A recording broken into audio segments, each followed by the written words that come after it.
Greetings, Wargamers. We're your hosts, Trevor, Jay, Josh, and this is Chain Attack.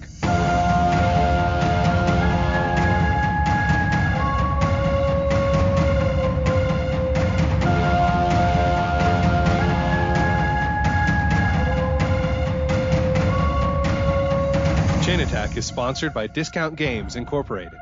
Discount Games Incorporated specializes in customer service, low prices, and prompt shipping. You can find our web store at www.discountgamesinc.com.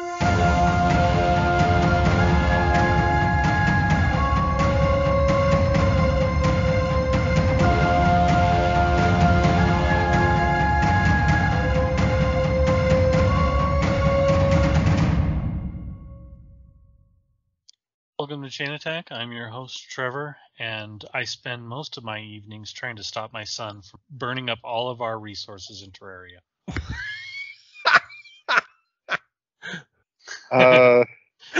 I'm Jay, and I feel like I need to. It's like Trevor's finally hit rock bottom, and it's time to sage the intervention with World of Tanks, and that Terraria is going to be his methadone.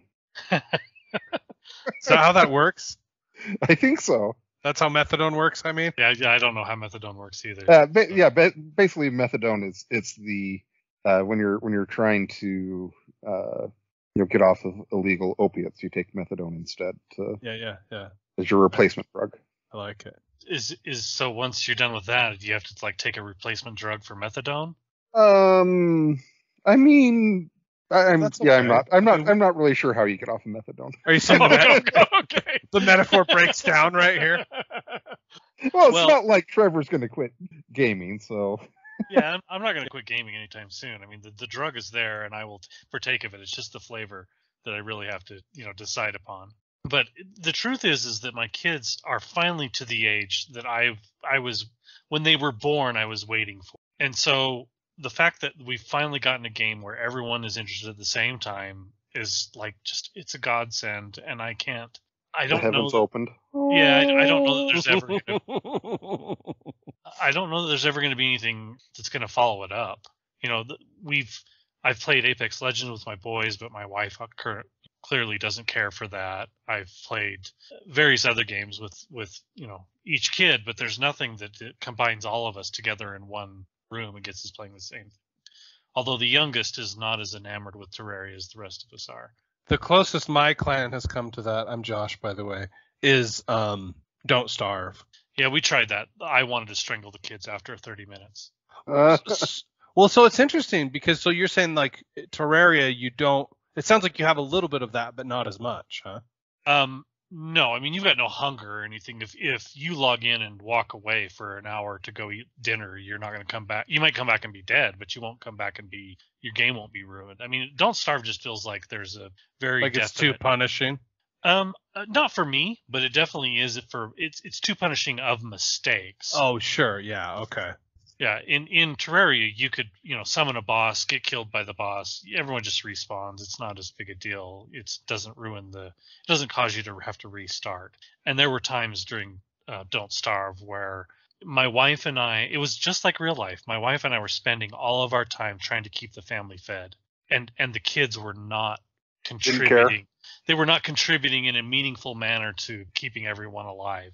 And that would eventually grind down to us all dying. Brutal. We'll probably retry it at some point when the kids are a little older, the two younger boys. Yeah. All right. Well, I guess news from Discount Games Inc. One thing that it came to my attention that many people were not aware of. We do sell Magic singles and Pokemon singles. It's not through the Discount Games Inc. website. If you just do a Google for Discount Games Inc. and TCG, it will bring up our page, and you can order collectible cards from Discount Games Inc. and joy will be had by all. That's my favorite kind of thing. Joy, I mean. Yeah. Anything from you guys before we dive into the Eternals? I have to tell a mildly, to me, funny story. Jay, I recently ordered from the Discount Games Inc. Empire Calico because my wife specifically requested it. Because on a trip to Phoenix recently we visited with my oldest daughter and her husband, and they brought it out, and my wife is enamored of it, and I'm like, yep, we'll get that ordered. Sounds good. I mean, I fully expect it. It's basically an abstract game. It feels kind of domino-y. Like you are drafting these little hexagonal quilt patterns and putting them on a board that eventually makes a quilt of 25 tiles, right? So it's like 5 by 5, I think. And so it's similar to like Azul? Yeah, I would say it's definitely in that same vein. And it's like as you achieve certain groupings of patterns, you attract kitty cats to your quilt. Okay. And so it has all these different little cute cat tokens, and as you achieve certain groupings of colors, you get buttons to sew onto your quilt, and it's all just points in the end, right? But it's like, anyway, she thought it was a ton of fun, and I'm like, my biggest issue with this game, like I'm all on board, obviously. You're happy to sell it, right? Well, no, and also like I've owned a Calico before, and she was a lovely, wonderful cat that I loved. Okay. It drives me crazy that they don't have a Calico. Oh, as one of the cats. Game. No, the cover art of this board game has a cat that is not a Calico. Oh, that's amazing. I especially like Euro games that do a good job of conveying giving the feeling of a theme, even if it's fairly light. I prefer a game that. And do you feel like the Azul has a good enough theming for you? That's exactly the question I was going to ask. Yes. Okay. So I haven't played. I'll be honest. I have not played the base game of Azul. The one I played was the one with like they were like triangles or yeah. They were diamonds. Okay. And you were building like a it's like the stained glass of Sinatra or something. Yeah, yes. or the tiled floor. Yeah, that was enough for me. I mean, the theme is not deep, but to me it doesn't have to be. I really liked the theme feeling of the theme, that you're creating an artwork. I mean, another example is Canvas. If you say Canvas, I don't know if I can take you seriously anymore. Why? Because Canvas is way more attached to its theme than Azul or Calico. That's fair, but the theme is still well done. And the truth is that you could take away the theme and the game would still function.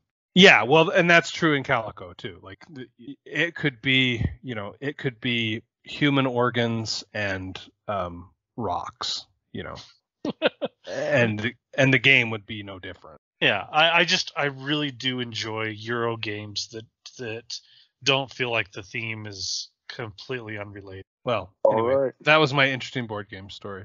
Awesome.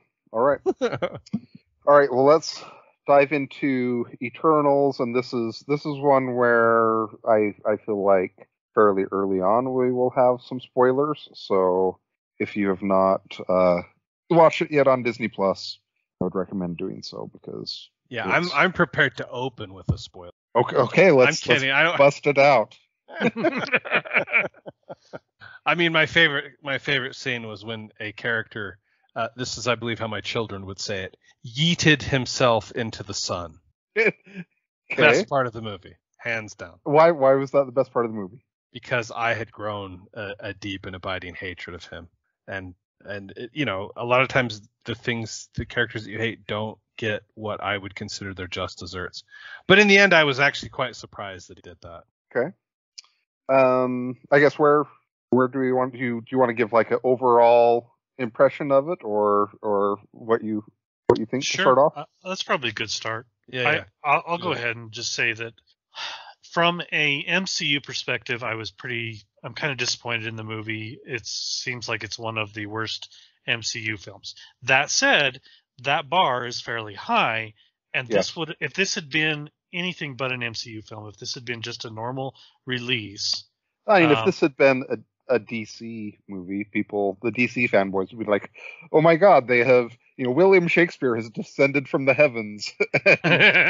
Yes, this is better than Aquaman. I think that's probably fair to say.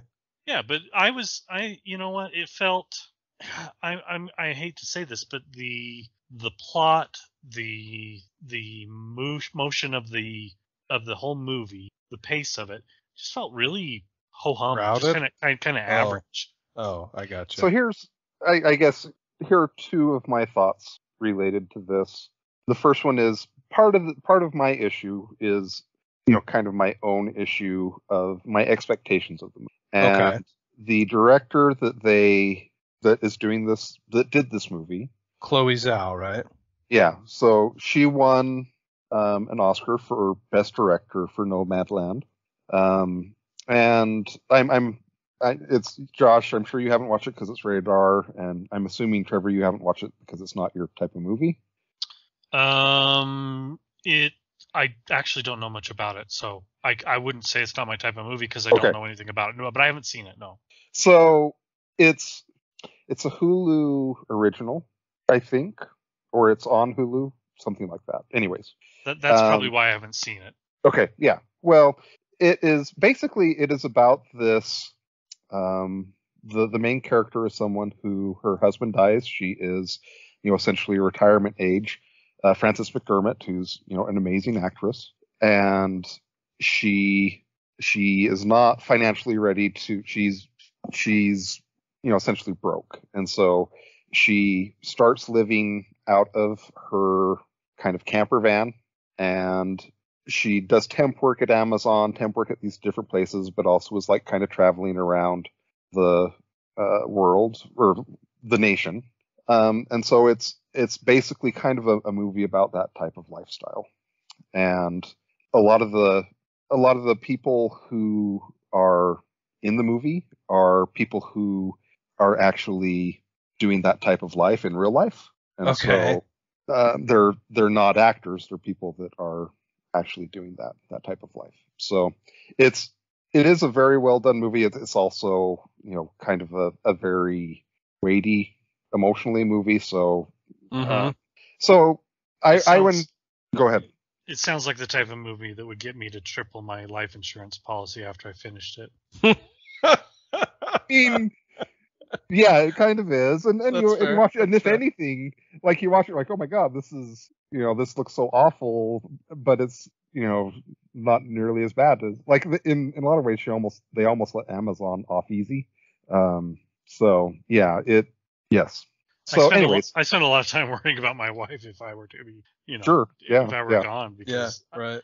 She's spent a good portion of our adulthood as a stay-at-home mom. I just don't know pay the bills without me. Right. So I had high expectations because of the director. Because of the director. Okay. And I wasn't sure what to expect, although I had high expectations or hopes, and it didn't really it didn't accomplish what I had hoped for, I guess.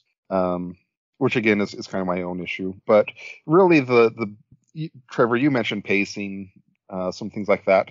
I think really my biggest issue with this movie is that it feels to me like it should have been a 12-episode Disney Plus series, and that they tried to cram too much into too little.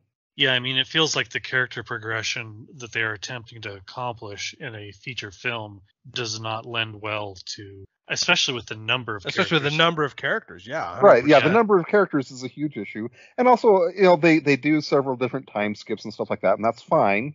But it also feels like it would have worked better if it's like, okay, well, in this week, we're going to time skip to Babylon and do an episode that is focusing on Ajax. One of the things I thought they did well is, and I only caught this on my second watch, was they just kind of really paint, well then. Yeah, they just kind of paint the whole, what are Celestials and why do they matter or not matter?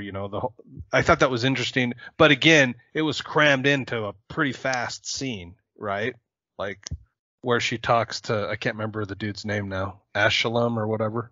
Yeah, and he, shows Celestials making galaxies after they, eat eat the eggs that are planets from the inside. Right. Yeah.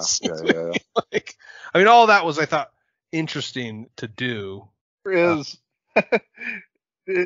I mean, I guess here's as good as places anywhere, but I mean, do you think that basically Icarus's argument is that you know what it sucks that Earth is going to be destroyed, but because of this, there's going to be galaxies and galaxies birthed, and right. I mean, do you think that he was wrong in that view?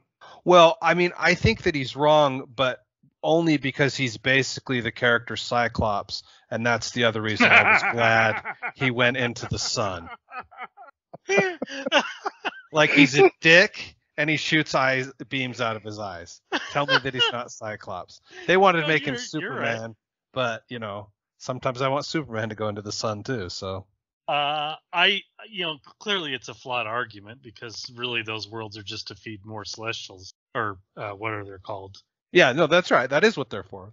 It's just farming for Celestials, farming galaxies. Yeah, it's a hollow argument, so I don't necessarily agree with it. But to me, I don't know if I'm the only one that caught this. I mean, amongst the three of us, but I'm sure I'm not the only one that caught this.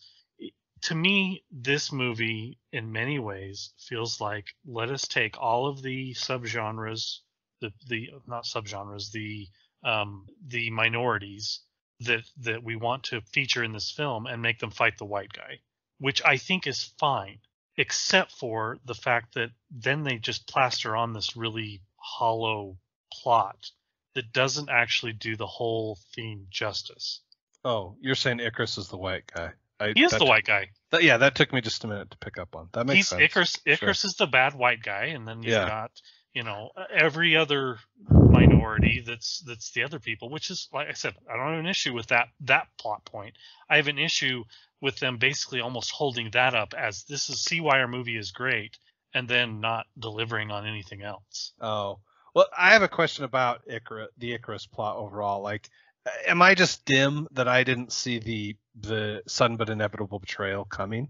Like, I was genuinely surprised when he threw Ajax to the wolves, literally, right?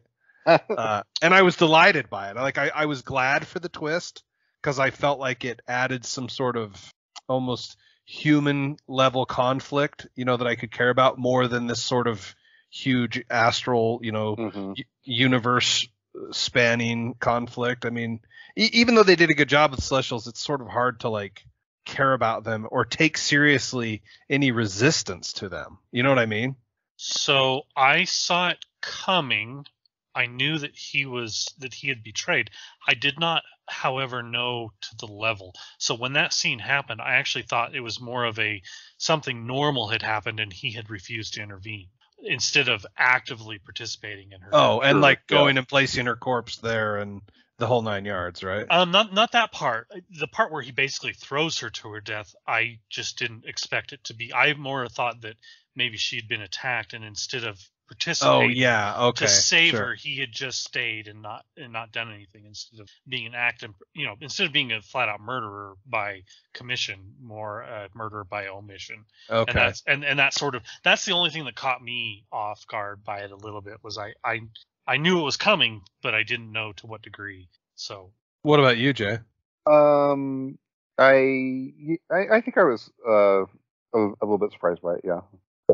I am curious. I listened to another podcast that was like actual podcast professionals talking about the movie. Stepping it up. One of their thoughts, or one of their takes on it, or opinions on it, was that they thought that, I'm assuming you're going to disagree with this, Josh, but I'm curious on your two opinions. Their thought was that they felt like the movie went through a few too many convolutions to try to keep this big reveal or big twist alive, and that they thought it would have likely been better if at the start of the movie you knew about the betrayal that Icarus has done, and you also know that the other people don't know, and so instead of you being surprised by it, you're instead kind of like a voyeur watching like a fly on the wall sort of everyone else be surprised by it.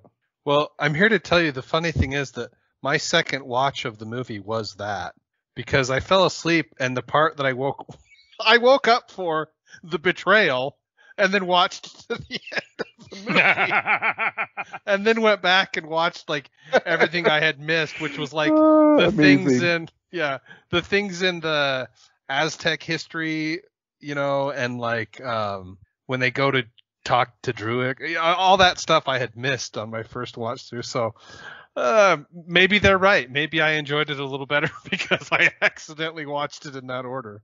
I agree with that opinion. I agree that treating the audience like we're going to make you guys into these sleuths and we're going to try to sneak this big reveal over you is not. And I don't blame the director. I blame the writers there. But I think that you would have been better off to develop the why over time, knowing the end result. I see that happen. I mean, Dresden Files does it.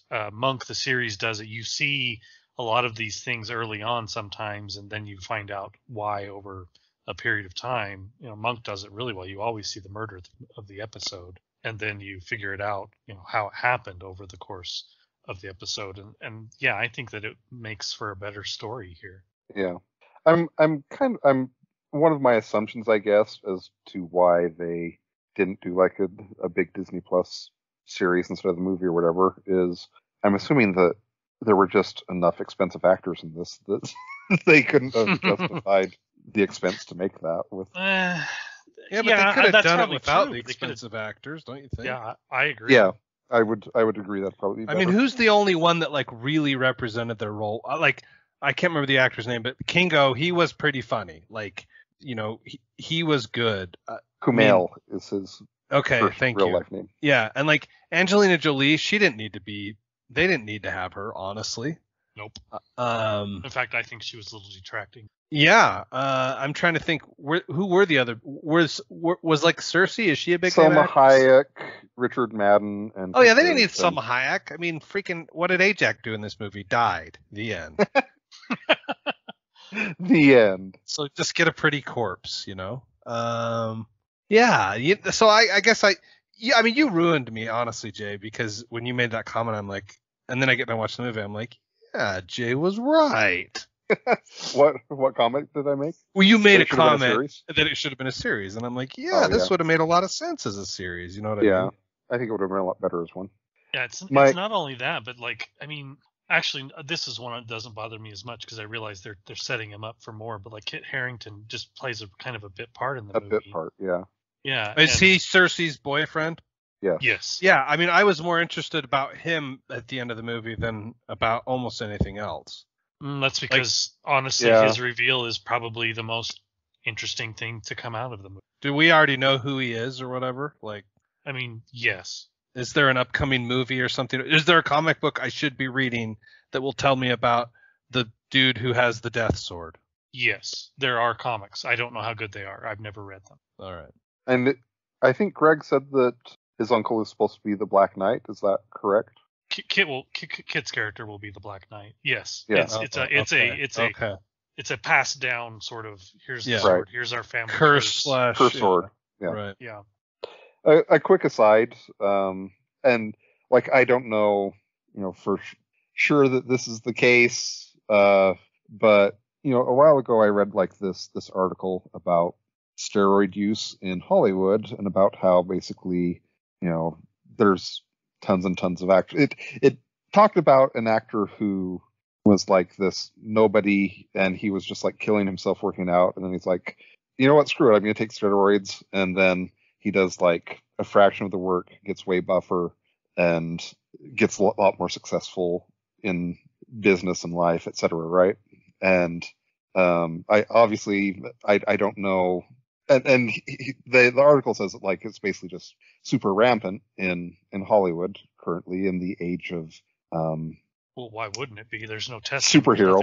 There's nothing to stop them. Correct. Yes. And so, some of the transformations that you see with people, it makes me, I guess, a little bit sad that not that I don't think people should, do body transformations or whatever. But I think you understand what I'm saying. Yeah, I mean, I read a little blurb the other day about how Chris Evans. I'm not that I'm saying Chris Evans is on drugs or on steroids or anything, but during the first Captain America film, they had issues with the CGI because his arms were so big. Like during the initial part where they were trying to make him, the little guy. Oh yeah, right. Yeah, they were having difficult times because his arms were so huge. Like he was causing basically clipping in their art and other things because his arms. That is funny. So and there's just you see a lot of that super unrealistic body shapes coming out of and things that they do to basically dehydrate themselves so they'll be super cut for scenes to the point where they're almost collapsing from fatigue so that they can look good on camera. Right. I mean that's silly. So I'm curious, do you guys think that that Icarus is dead, or is this kind of the equivalent of the off-screen shooting of Kingpin? Jeez, I hate that you asked me that question. Does it even matter since we know let me ask this as a counter question. Are there multiple Icaruses? Are they just cloning these guys and sending them out to different worlds to do this? Oh, well, they're not cloning them. They're like, how did Kingo describe it? Growing them or whatever. Robots or whatever? Yeah, well, whatever it is, whatever the term is, are there multiples? Because I think there are, so it doesn't... The point is moot. You're going to get another Icarus regardless. Well, maybe. See. You could get another Icarus regardless. That's really my main point, is that the MCU needs more Richard Madden in it. So, I don't care, I guess, what version of Icarus it is. Really? Is he the cutest of the Eternals, Jay? Is that what you're telling us? He's easily like top 3 of everyone in the MCU. Because I'm here to tell you one of the other things I hated about him. I found his voice to be too soft in a lot of his dialogue. I was like, what did he say? Who cares? Who cares? He's Cyclops. You're watching it at home. Why aren't you having subtitles on? Oh, that's a fair question. Well, I mean, I probably had subtitles on because you kind of have to have subtitles for the deaf Eternal, who I think she's awesome, for the record. Yeah. I can't think of her name. But I probably awesome. Subtitles wouldn't have helped me very much because I was playing Dice Legacy. My attention was split. I guess I don't like Richard Madden all that much. I just haven't really latched onto him in anything I've watched him in. So anyway, Jay, I'm going to give you my definitive answer because it's the answer that I want. Yes, he's dead. Yes. Okay. He will never return. Okay, fair enough. Oh, sweet summer child. Anything else before we get to grading? I guess I do have one. I'll ask one question before we dive in. One of my big issues with it was that we touched on this before. There's just so much cast crammed into so little time. Mm-hmm. Who are the Eternals or Eternal, I guess, that you most would have liked to have seen more of that you didn't get enough of? Oh, that's a good question. And I think that my answer is, and we did get quite a bit of him, but like he was just so funny and enjoyable and ridiculous that I just want to see like more and more and more of Kingo. Actually, what I was going to say is what I want is more of his valet, because that guy was amazing. Yeah, he was great too. Yeah. And it feels like Fastos didn't have enough. That was the other one I was thinking of. Yeah, like I mean, I do like that he got to put the screws to Icarus, so that was awesome. Yeah, so I'm going to agree on both points. I think Kingo is probably the most interesting to me. And I would, if they, shattered the group and send them all off to get their solo movies, and there was, I don't know how many there are, 10 different movies or whatever here, Kingo would be the movie I'd probably be most interested in. But Fastos is probably a close second. I'm trying to remember at the end, is Fastos still on Earth? Or I couldn't tell, like, when the big Celestial comes and sucks Cersei up, who else did he grab? To say, like, you sacrificed the Celestial, so I'm going to go judge you now. I thought it was everyone that was left on Earth. But... Okay, so, like, she got Fastos and she got Athena or whatever, and Okay. I just was a little unclear on that, and I freely admit that I could rewatch the movie, but that's asking a lot of me. Just put it on again during my another next Dice. playthrough of Dice Legacy. Yes. I'll consider it. The other character that I felt like didn't get enough time was Gilgamesh. Yeah, that's fair. I guess I also want your guys' opinion. So I would say that they had Cersei as the main character of the show. Yeah. And she wasn't super interesting to me. Was that like maybe this is just the the gay guy that was immune to her wiles or something, but like her power's kind of lame. Yeah. And you know what? I don't know. Well, I will say that for me, one of the most disappointing scenes was when Sprite totally ganked Cersei in the back, and then there was like no effect. Like Cersei's just like, I'm gonna turn this into water now, and she just needed a pep talk from, I don't remember who gave her the pep talk, but I was like, that is total horse pucky, because Sprite played her so good, she used her power so good, and got such a and it was like the DM gave Sprite no sneak attack damage. It was a bunch of I didn't care for that particular. It felt somewhat out of character, that particular backstab. So I just didn't like it. I actually did enjoy Cersei as a character, as the lead, for multiple reasons, and they weren't because of the way she looked. It's just her wiles. Yeah, I found her compelling for other reasons, I guess. She was nice, but again, I feel like I'm gonna take the rung up even a level. This feels like it's 3 seasons of a series, not just one. Yeah, that's fair. Like this. Yeah, is the like first 3 season you could have done like them living their lives mostly as humans, and like especially since I am super excited for Moon Knight to come out, but it's another 6-episode series. And especially if they're going to be doing like these 6-episode series, then sure, let's go ahead and do 3 seasons of Eternals and as a 6-episode series. Yeah, seasons. Yeah, that's fair. All right, well, let us move on to grading then. All right, let us talk of design. It was at least colorful, which is why it would seem like an amazing DC movie, right? Yes, that's true. Man, it's such a mixed bag, because I feel like some of the characters were cool, some of their powers were explored in interesting ways, right? So I feel like if this were not an MCU film, if this just came out as a film about some, weird space aliens. Yeah, weird space aliens sent to protect Earth, that it would have been a movie that everybody enjoyed and everybody went and watched, and we would have probably forgot about it in a few years. But it would have been one of the big blockbusters for the year. I mean, you can go back and look through many years where there's big blockbusters that come out and do well, but you don't really remember 10 years later. That's where this movie sits. And the only reason we're going to remember it is because it is part of the MCU. Right. It's an above average film that is a below average MCU. It is the quintessential 5 or 6. I was going to say a 6.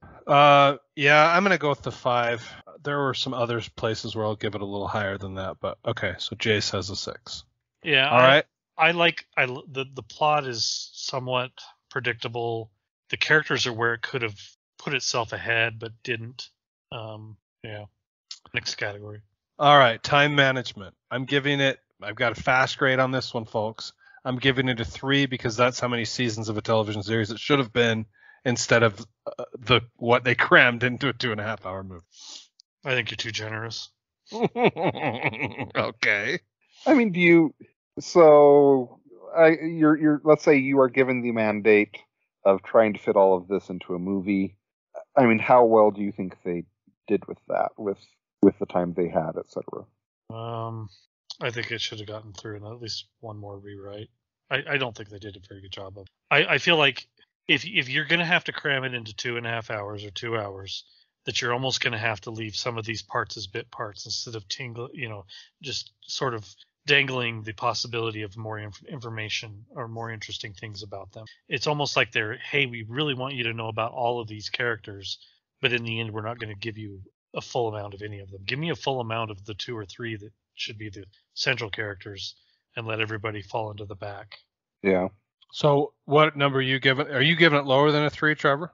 I was actually thinking a 2, but I actually like your reasoning. The 3 seasons it should have been. So Jay, um, clearly the Eternals fanboy of the 3 of us so far. What do you got for us? I mean, the ironic thing is that I think that Trevor actually liked the movie more than I did. I really did enjoy the movie quite a bit. It's hard for me not to ignore some of the flaws because I can see the gem inside. Right. Oh, I mean, I'm contractually obligated to creep the numbers up. Let's go with a 4. Funny.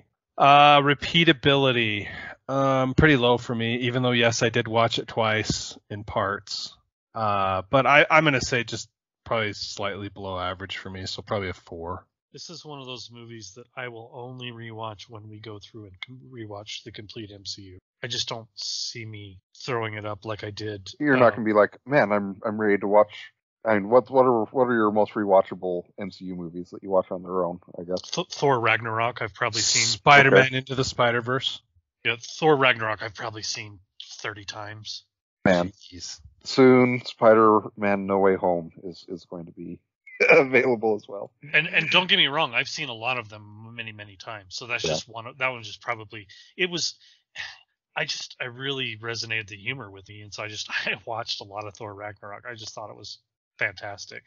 I've watched it 3 times so far, twice in the theater, once out, and I'm going to grade it not compared to other MCU movies, but how often I'll rewatch it compared to movies in general. Okay. And it'll probably get like a 7 for me on that. Man, you are the numbers creeping champ. Jeez. But that's also like most MCU movies on rewatchability are going to be like an 8 or 9 for me. Yeah, sure. Yeah. I get what you're saying. Okay. Yeah, on to fun. Oh, sorry. Go ahead, Trevor. I was just gonna say my grade is probably more like a 4. Yeah. I would say this is below average for just an average movie. For rewatch or repeatability. Yeah. Okay. We're on to fun. Probably a higher category for me. I actually did enjoy the movie, again, for reasons I've already stated. May Icarus die eternally. So a 6. There's some scenes in here that really are a lot of fun, especially like some of the fights and stuff. No. Yeah. Kingo and his valet, like there's some scenes there that I could watch a whole movie of that. So there's fun here. It's not the movie doesn't fail on fun, in my opinion. Yeah. That's let me add fails. one other fun scene that we didn't talk about.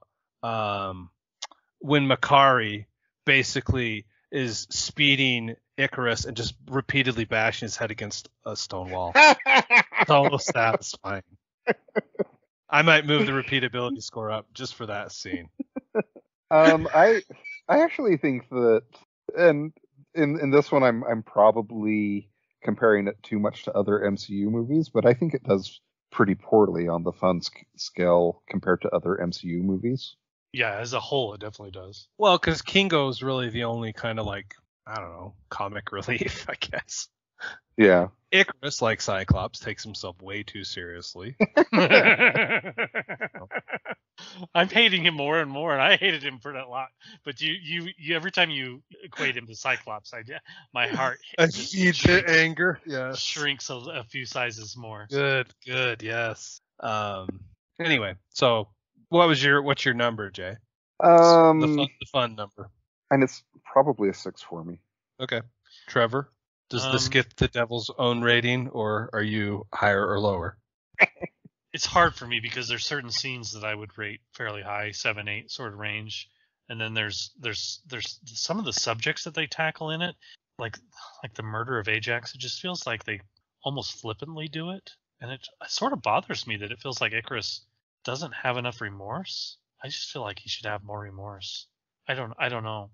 Again, maybe the Cyclops factor is coming in here, where he's his own ego is getting in the way of his remorse. That's it, dude. Yeah. I know it is, but anyway, and there's a bunch of it that that is not fun, and and Yeah. not almost addressed the way you would want it to be. So I don't even know. I'll go with a 5 for now. It feels Okay. the two sides of it are very average, but the parts that are fun, I could rewatch those scenes ad nauseum. Yeah, that's totally fair. So overall, honestly, for me, this and this is higher than I expected it to be, because I do feel like the blogosphere, the nerdiverse, the critics as a whole were actually probably more unkind to this movie than they needed to be. Yeah. So for me, it's a 5. It's just a solid average, movie. Yeah, and we have been critical of this movie during this podcast, but the truth is the movie's not that bad. It's just Right. I can see why the nerdverse hated it. Well, it's the world that it's in, right? It's not in a vacuum, right? And so in a vacuum, I think a lot of those people are like, you should go see this film. And those same people who would have said that in the MCU with the MCU goggles on are like, what just happened? I can't believe I just watched that. Right. So I guess maybe I'm the same. I did enjoy it, but it's one of those movies that I would have enjoyed, but probably would have forgot I'd even watched until it showed up on Netflix 5 years from now. I'd be like, oh yeah, we saw that. Yeah. I'll probably go with a 6. Sorry, what was your number, Trevor? I didn't give one. Oh, okay. It's probably a 5. It's for a big budget summer release sort of movie. It just feels it does not exceed expectations. Yeah. That's a fair way to say it. Okay, so we are to our audience category. I'm actually, I don't have a good answer for this. I'm curious what you guys say about who is the right audience for this.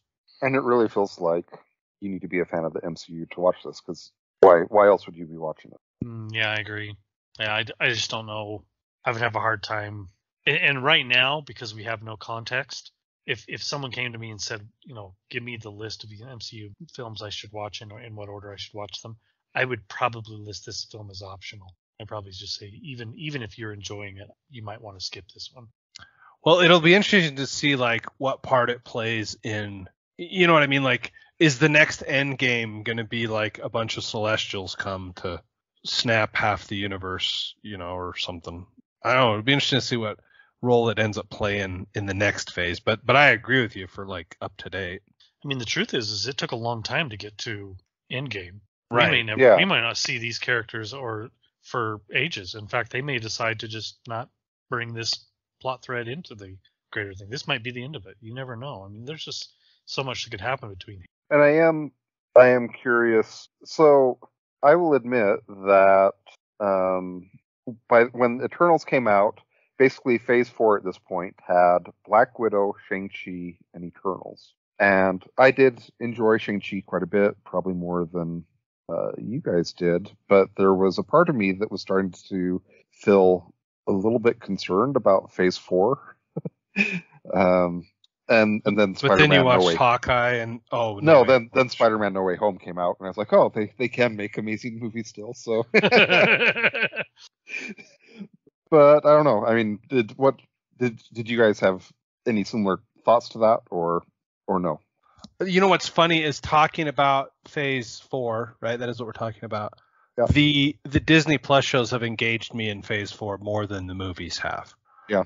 Like I liked Shang-Chi fine, and what was the other one? Oh, Black Widow. I mean, Black Widow was okay, but it's like even But you enjoyed Yelena more in Hawkeye than exactly. Even Yelena was better in the show than the movie, right? And like you're more hyped for Loki, WandaVision. I mean, all that. So that's what's kind of been interesting to me. Like, yeah, I really feel like Disney Plus is laying a better foundation for Phase 4 than the movies have. I guess maybe I enjoyed the Black Widow and Shang-Chi probably more than you guys did. This was really the one that sort of tripped me up. So I guess kind of looking back, I can see where you're coming from though. Yeah. But I think that Doctor Strange 2 is going to be amazing. That's not what I was going to say, but I'm hoping that it will continue the trend, that it will, it will keep the pace going, because if we have a run of say 2 or 3 years of Black Widow, Shang-Chi, Eternal style movies, I think their numbers will die off to the point where the whole MCU will be done. Well, I mean, so for currently the 2022 schedule, barring the Theta, virus outbreak. We're slated to have Doctor Strange in the Multiverse of Madness, Thor: Love and Thunder, and Black Panther: Wakanda Forever. I'm a little concerned about Wakanda Forever, Yeah. mostly because I don't know what they're going to do with their leading man gone. What do you mean? Is it not just Shuri? I just assume it's Shuri. Maybe No, it it's is. Shuri. It's I don't not. know, Oh, forget it. I'm out then. I mean, I am only here for a Shuri Yelena team up let in me Wakanda Forever, or I'm out. let me break clear. Let me And break your heart here, Josh. The only way you can do better is if it's Yuri and Yelena throwing Icarus into another sun. I'm part of the reason why it's not Shuri is that in real life she's been anti-vax. Oh, jeez, really? She's been a big problem for them on set. Brutal. They've had to do reshoots and other things because of dealing with her. Okay, interesting. Yeah, it's been a struggle, and so I don't. Even if she is supposed to be the lead, I'm worried about its future even more so because of off-camera issues. Drama, yeah, I gotcha. So that film has me heavily concerned because of the amount of reshoots they've had to do and the amount they've had and other things they've had outside of the film itself, which can cause those things to start to leak into the film. I'm not as concerned about the other two. I think Doctor Strange 2 is going to be amazing, and I think Love and Thunder is going to be probably the best MCU film that ever existed because really? Taika Waititi is amazing. Oh, okay. I there's a reason why I have seen Thor Ragnarok more than any other movie. He's your guy. He's my guy. So I and from what I've seen him said on social media and other things and just hints I've seen, I think Love and Thunder is going to be a massive hit, but we'll see. Yeah. Oh, interesting. All right, I'm going to put this little prediction in my pocket. That's fine. Interested to see. I agree. Basically, everything Trevor said so far, I'm in agreement with. Okay. So supposedly, I was going to say, but maybe people don't want to know that. So there are rumors about who the next Black Panther is going to be. Okay.